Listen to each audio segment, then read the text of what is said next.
to decide between buying gas or buying food. And guess who wins? Because I have to get to the job that I need. Hello YouTubers, Alaska Prepper here. Well, ladies and gentlemen, are you feeling the pinch? Because take a look at this.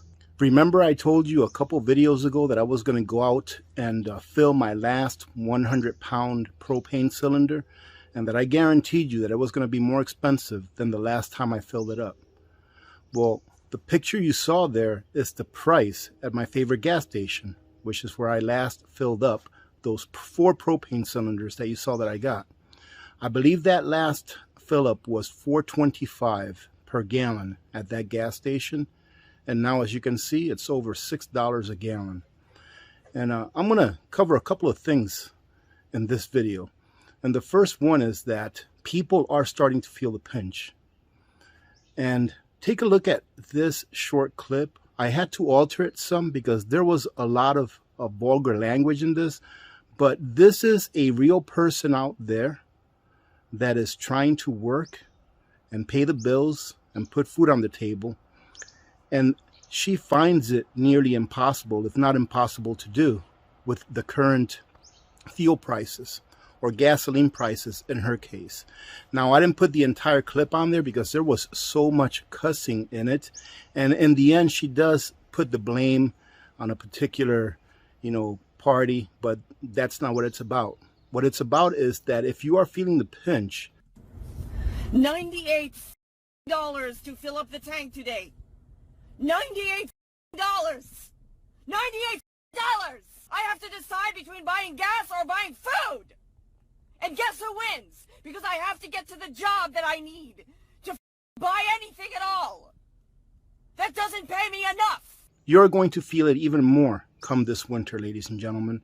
If you didn't see the video that I put out yesterday about natural gas and how companies are actually holding out on producing more than what we need in order for prices to go down, and even by producing so little that counties cannot fill their reserves, and that in the United States we only have about 6% of our natural gas reserve in capacity, meaning that that's what we've got. If a catastrophe happens, that's all that there's going to be, is 6% of what we normally run on.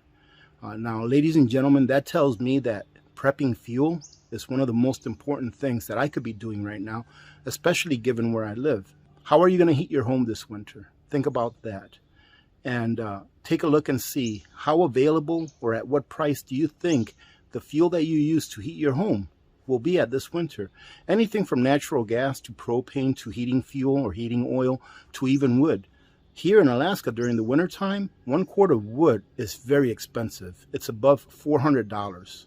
Although fuel prices are high now, some people think that fuel prices will go down eventually. And eventually they will go down. I agree with that 100%. But will they go down to the floor of where they were before? So for example, I remember a time in my life where if you paid $1 for gasoline, it was like, oh my goodness, this is ridiculous. I remember my dad filling up his tank for 19 cents a gallon one time in my life. And I remember that. I was probably less than 10 years old, but I remember that because he was excited that it was 19 cents a gallon and not 25 or something like that. We must have had some kind of an oil surplus during that time. I think it was in the late 70s.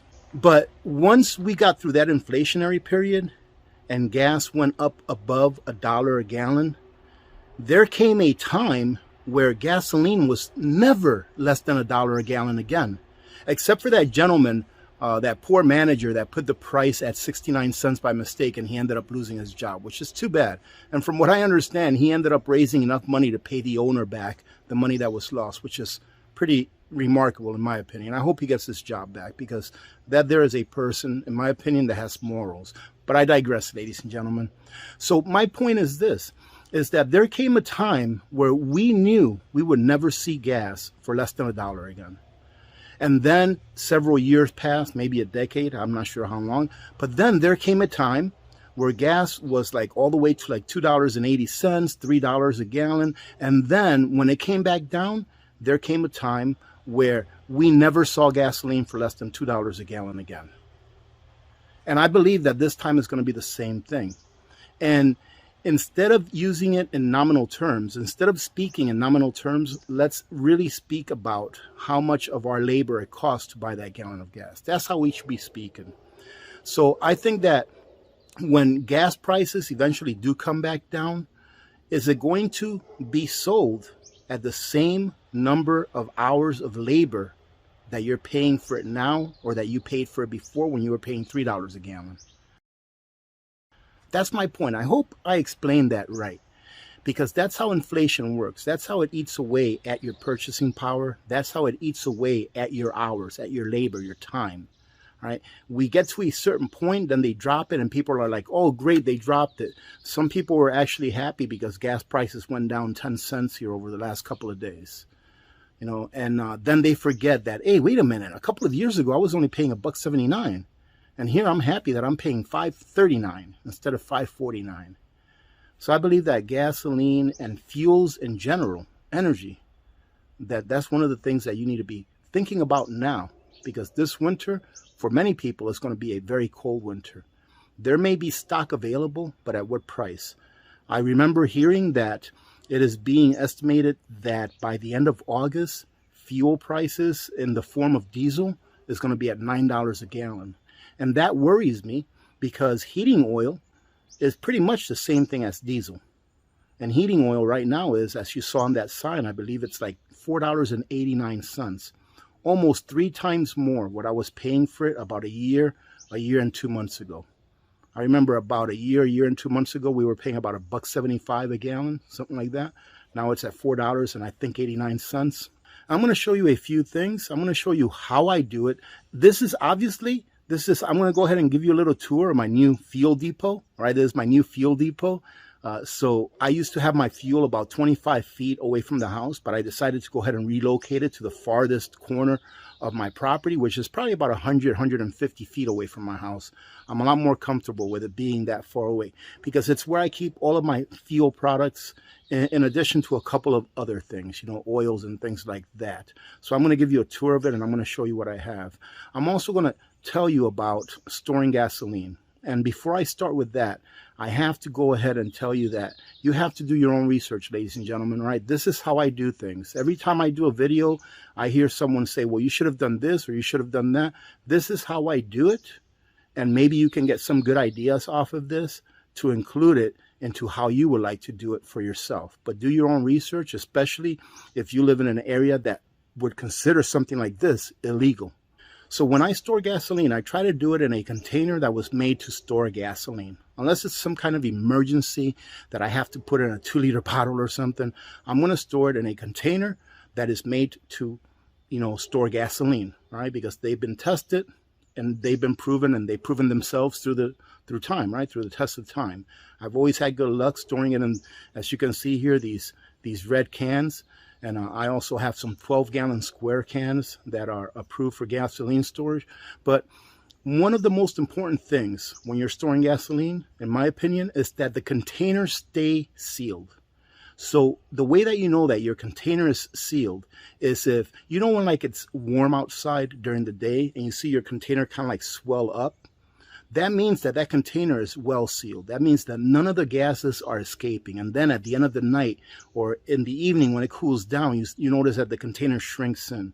That means that that container is very well sealed. I think that's the first step that you ought to take in ensuring that your gasoline is going to last you as long as it possibly can. So if you use sta-bil, and I'm going to show you the 2 types of sta-bil that I have. If you use sta-bil, that will ensure that your gasoline stays fresh. But always make sure that you keep it in a well-sealed container. Because even if you put sta-bil in gasoline and it is not in a well-sealed container, it's going to go bad. Maybe it'll last you a year, but it'll go bad because it'll be losing that gas. It'll be gassing off and losing those ingredients that give it its ability to spark. I keep enough gasoline to put at least 1 full tank of gas in each of my vehicles. I have 3 vehicles, 3 trucks, and each of them have about a 25 to 28 gallon tank. However, if there was some kind of an SHTF, obviously we wouldn't be driving our vehicles every day like we do now. I would probably cut down to 1 vehicle, and that would be the Tundra, which is my water hauler. And anytime that we needed to get water, if it was still available, we'd make a trip to town to get water and get everything else that we needed. So now let me go ahead and tell you how I store my heating oil. I keep my heating oil in big 250-gallon cubes. And take a look at this right here. I've shown them before, but these are each 250 gallons. And between these two cubes right here, they will heat my house for one full winter. And I'll still have a little bit of fuel left. So I usually keep 4 of this full at all times. I've actually been talking to my wife about getting 2 more of these cubes and filling them up now, even at today's prices, because I believe that prices are going to continue to go up. And although it's a pretty hefty hit, I'll tell you what, it's a pretty big hit having to purchase the exact same fuel that I purchased last year for about 2.5 times as much as what I purchased it for. You know, it may hurt a little bit, but I think it will be the right decision for us to get it now that the prices are what they are, knowing that the prices are going to continue to go up. At least that's me. I know they're going to continue to go up. I hope I'm wrong, but nonetheless, it's something that we need. So we rather have it on hand instead of having the money in the bank. So now let's go ahead and show you what I did over here on the side of my fuel depot. I ended up building a little lean-to in order to go ahead and grab all of my cylinders and put them outside. That way I could have a lot more room in here to put all of my gasoline, all of my small propane containers, and all of my heating fuel. All right. So this is what it looks like after it's all done, ladies and gentlemen. I'm done building with it, and it actually came out a lot nicer than what I thought it would. As you can see, it's just a small lean-to that I put on here using 2x4 dimensional lumber and 4x4 dimensional lumber and some screws. That's pretty much it, and a few nails. But as you can see here, let me first show you what I did with my propane tanks, with my 100-pound cylinders. What I did is I made these little cubicles for them, and what will happen is once I use these up, right, these are my little 20-pounders. Once I use these up and I have to get to the second row, I just go ahead and lift this up. See that?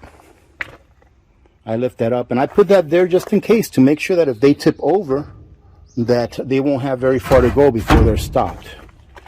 Now I only have about 8 or 9 of these small 20-pounders, and I keep them around as a backup to my backup and as a way to be able to come out here and get something in a real quick hurry where I may not have the time or the manpower to get a 100-pound tank by myself. This is a quick backup to a backup.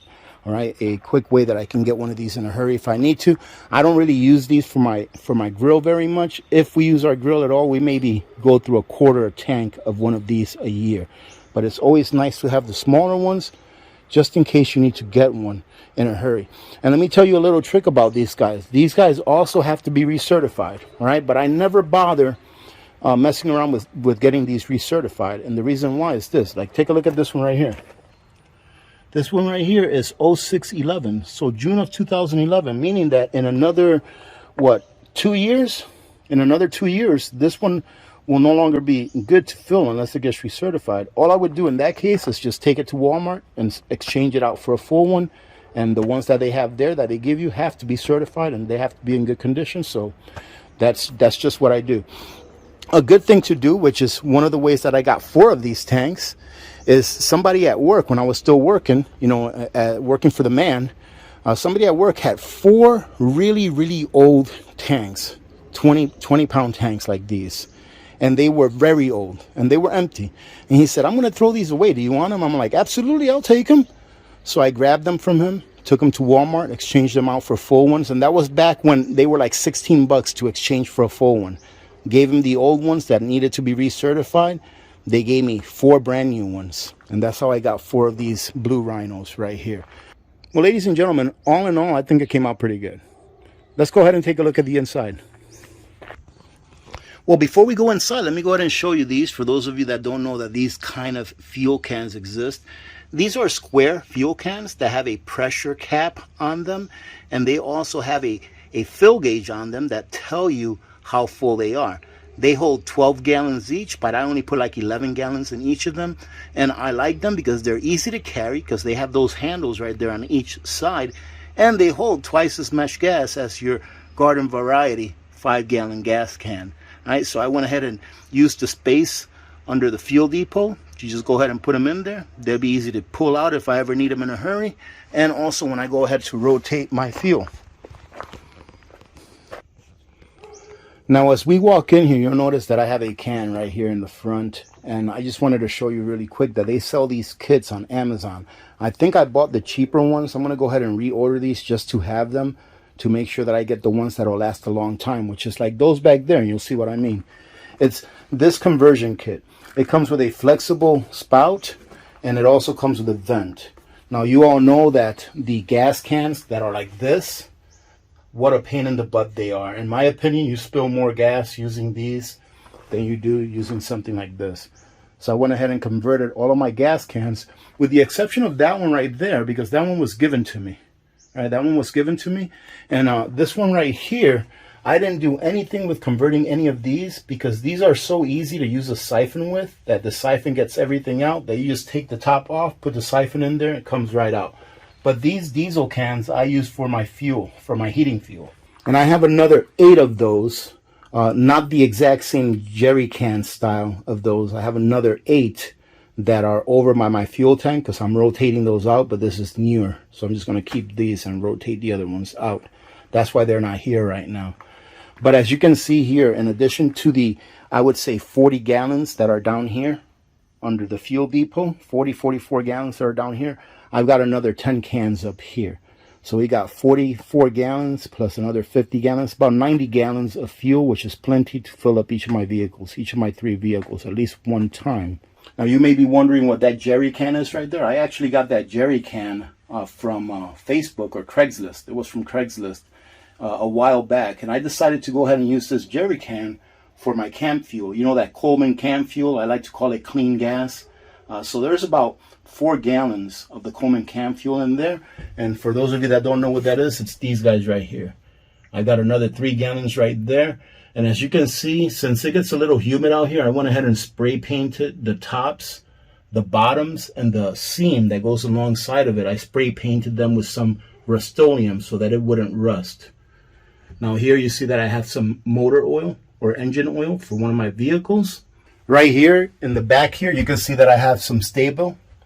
I've got plenty of sta-bil back there. Now there's 2 different types of sta-bils that I use. I just found out, ladies and gentlemen, that Alaska doesn't put any ethanol in its gas, which is great. That's what this sta-bil is for. This is a sta-bil that will protect, or they say that it will protect. I don't know it for a fact. They say that it will protect your engine from the effects of ethanol. So if you have ethanol in your gasoline in the state that you live in, you may want to look into putting a little bit of this sta-bil in your gas instead of your regular sta-bil. This is your regular sta-bil that you can use anytime. However, this is just as good. So using this is just as good as using this, but with this, you don't have to use as much. You can see here that this 32-ounce bottle will treat 160 gallons, where your regular sta-bil will treat 80 gallons, and they're both 32 ounces. I'm trying to use as much room as I can in here, so since I have a little bit of room in the front there, I'm just going to go ahead and put all of my WD-40 and my lubricants up here, because I still have a few more cans that I have to grab and put up here. And here, ladies and gentlemen, I just keep some of my motor oil. I probably have enough motor oil here to do 2 oil changes on each of my vehicles, to include that right there. And on the other side, I go ahead and keep some fuel filters. I have fuel filters for each of my vehicles. And then down here, I just thought that this would make a good little home for my 1-pound propane cylinders. And that's pretty much all that's going to go on this side of the fuel depot. So what I have left to do is I'm going to build a couple of shelves. One that will go on this side and one that will go on this side. And what I'm going to do is I'm going to build a shelf wide enough to put 2 of these fuel cans on them, and tall enough to where I can put 2 fuel cans under it and 2 fuel cans on top, and then that will give me enough room to put the rest of my heating oil cans on here once I fill them up. Other than that, ladies and gentlemen, if you have any questions, go ahead and bring them up this Friday during our live stream. that'll be a great time to chat about this kind of stuff, because I think it's important that we start thinking about putting away fuel for this winter. Because like I said, in my opinion, things just aren't going to get better as far as prices go. And you might as well expend your labor that you have now on today's prices, then keep that money in the bank, which represents your labor, ladies and gentlemen, and let it continue to go down in purchasing power. Having said that, thank you very much for joining in. God bless every one of you, and I hope that you have a great day.